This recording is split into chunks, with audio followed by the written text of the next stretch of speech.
when Joseph gave the dream to the father interpreted the dream to mean that the destiny of Joseph is more prominent than any other person there, to the extent that these others are going to bow to Joseph.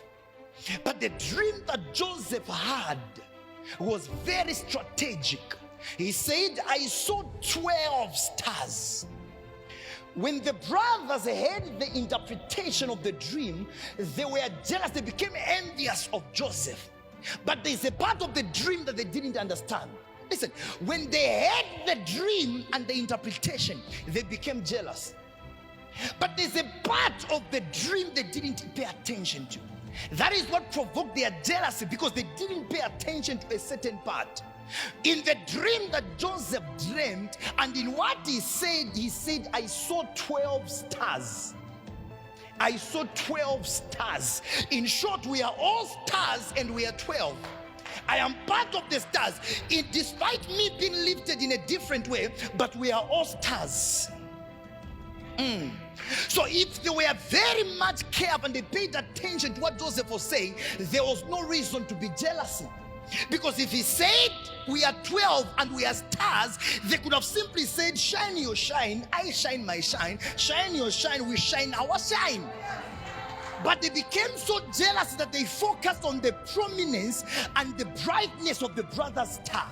So people that become jealousy in life, they forget what is in them. They don't realize what God has put in them. They focus on the shining light and the brightness of another person's destiny. But if we can only but realize that despite that person shining, I will shine in my own way, then jealousy couldn't exist. He said 12 stars. We are all stars, guys. Let us shine our own shine.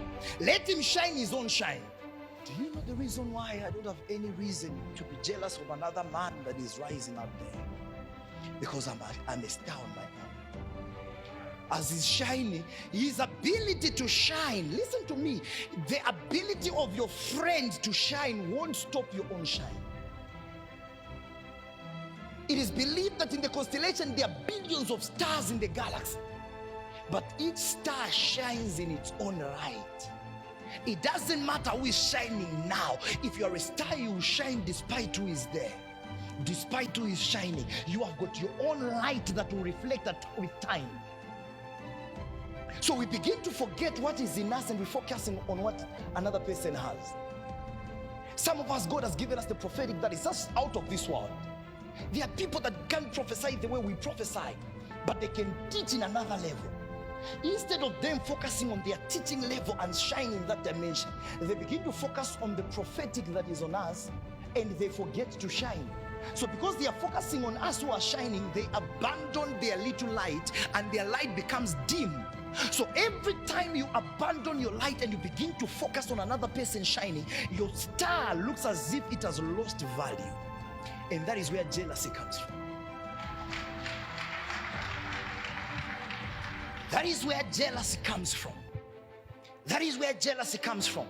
There was a time I even refused to know. That's why if you ask my pastor, sometimes when they begin to tell me to say, there is this man of God, do you know him? All the time I don't know men of God that they talk about. Because I decided just to confine myself to stop focusing on what any other person is doing. I don't want to be moved. I don't want to feel I'm not doing anything. I don't want to feel jealous of another person. Let me just focus on what I'm doing. More Than Conquerors family, demonstrating God's power and revealing Jesus.